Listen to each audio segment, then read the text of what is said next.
So Ditwah புயல் அப்படிங்கிறது வந்து இலங்கையில பெரும் உயிர் சேதத்த நடத்திட்டு அப்படியே வந்து தமிழ்நாடு வங்கக்கடல் ஓரமா நிலவி வந்துட்டு இருக்கு. அது வந்து நேற்று மாலை வந்து புயலாக இருந்தது வந்து ஆழ்ந்த காற்றழுத்த தாழ்வு மண்டலமா வந்து வலுவிழந்திருக்கு அப்படின்னு வந்து வானிலை அறிக்கை சொல்லியிருந்தாங்க. ஸோ சென்னையில வந்து தொடர்ந்து இந்த மாரி மழை பெஞ்சுகிட்டே இருக்கு. நேத்து கூட கொஞ்சம் பரவால்ல அப்படின்ற மாரி சொல்லியிருந்தாங்க. ஆனா இன்னைக்கு காலையில இருந்து தொடர்ந்து வந்து மழை பெஞ்சுகிட்டே இருக்கு. இந்த மழை வந்து எப்ப குறையும் அப்படிங்கிறத வானிலை மையம் இப்ப தெரிவிச்சிருக்கு. அது வந்து எந்த இடத்துல நின்னுட்டு இருக்கு இந்த மாரி ஆழ்ந்த காற்றழுத்த தாழ்வு மண்டலம். இந்த மழை வந்து எப்போ சென்னையில குறையும் அப்படிங்கிறத நம்ம இந்த வீடியோல பார்க்க போறோம். ஸோ நம்ம வந்து இந்த விண்டில பார்க்குறோம் அப்படின்னா, நேத்து வந்து இந்த புயல் வந்து இங்க இருக்குது அப்படிங்கிறத நம்ம இப்ப பார்க்க முடியும். ஸோ இன்னைக்கு காலையில வந்து இந்த புயல் வந்து எப்படி இருந்துகிட்டு இருக்கு அப்படின்றது தெரிஞ்சுகிட்டு இருக்கு. இந்த சென்னை பக்கத்துல ஒரு 30 கிலோமீட்டர் தூரத்துல வந்து இந்த ஆழ்ந்த காற்றழுத்த தாழ்வு மண்டலம் அப்படிங்கிறது இருந்துட்டு இருக்கு அப்படின்ற மாரி சொல்லியிருந்தாங்க. ஸோ இன்னைக்கு காலையில அப்படி இருந்தது வந்து இப்போ சமீபத்துல இன்னைக்கு ஒரு 1:15 மணி இல்ல 2 மணி போல வந்து அந்த ஆழ்ந்த காற்றழுத்த தாழ்வு மண்டலம் இந்த இடத்துல நிகழ்ந்துகிட்டு இருக்கு. அதாவது சென்னைக்கு கொஞ்சம் கிட்ட வந்து இருக்கு.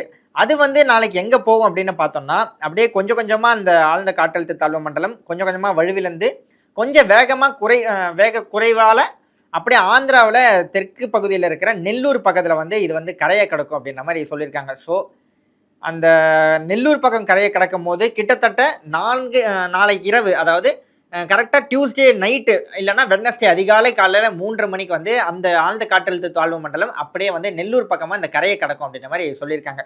ஸோ இது வந்து சென்னையில எப்ப மழை கம்மியாகும் அப்படின்னு பார்த்தோம் அப்படின்னா, ஸோ 2ஆம் தேதி காலையில வரையிலும் சென்னையில வந்து மழை தொடரும் அப்படின்னு தான் சொல்லப்பட்டுட்டு இருக்கு. வானிலை மையம் இன்னைக்கு குடுத்திருக்க அறிவிப்புலயும் கூட, இன்றைக்கு வந்து சென்னை மற்றும் திருவள்ளூர்ல மிக கனமழைக்கான ஆரஞ்சு அலர்ட் அப்படிங்கிறது கொடுக்கப்பட்டிருக்கு. அது மட்டும் இல்லாம செங்கல்பட்டு, காஞ்சிபுரம் மற்றும் ராணிப்பேட்டை இந்த 3 மாவட்டத்துக்கும் கனமழை எச்சரிக்கை அப்படிங்கிறதும் கொடுக்கப்பட்டிருக்கு. அது மட்டும் இல்லாம 2ஆம் தேதியிலிருந்து 7ஆம் தேதி வரலும் வந்து சென்னையில ஓரிரு இடங்கள்ல தமிழ்நாடு முழுவதும் கனமழை பெய்யறதுக்கு வாய்ப்பு இருக்கு.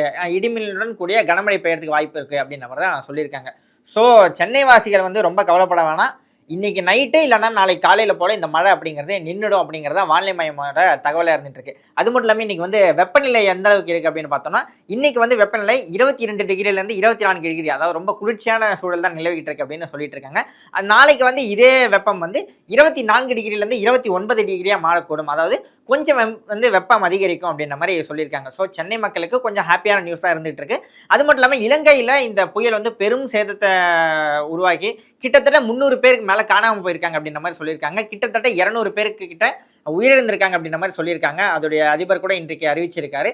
தமிழ்நாட்டுல இது பெரும் உயிர் சேதத்தை ஏற்படுத்தல அப்படின்னா கூட, தமிழ்நாட்டுல பெருமளவுல இந்த விவசாயிகளுக்கு அந்த விளைநிலங்கள் எல்லாம் பாதிப்பு ஏற்படுத்தியிருக்கு. ஏகப்பட்ட மக்களுடைய வீடுகளுடைய இடங்கள் மற்றும் பில்டிங்ஸ் எல்லாமே சேதாரத்துக்குள்ளாகி இருக்கு. இப்படின்ற மாரி சொல்லலாம். ஸோ இந்த மழை அப்படிங்கிறது ஒரு பெரும் சேதத்தை உருவாக்கி இருக்கு அப்படிங்கிறத மாற்று கருத்துல நல்ல வேளையாக உயிர் சேதம் எதுவும் கம்மியா இருக்க மாரி இருக்கு தற்போது.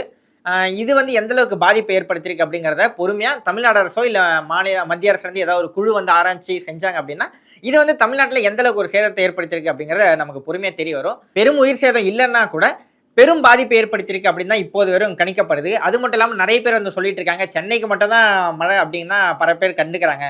தெற்கு பகுதியில அதாவது தென் மாவட்டங்கள்ல பல இடத்துல வந்து கடந்த 2 நாட்களாக ரொம்ப கனமழை பெஞ்சுட்டு இருந்தது. அது யாருமே பேசல அப்படின்னு. அந்த இடத்துலயும் கூட விவசாயிகளோட பயிர்கள்லாம் சேதமாயிருக்கு. ஏகப்பட்ட பில்டிங்ஸ் எல்லாமே ரொம்ப உடைஞ்சிருக்கு. நெறைய பொருட்சேதங்கள்லாம் நெறைய நடந்திருக்கு.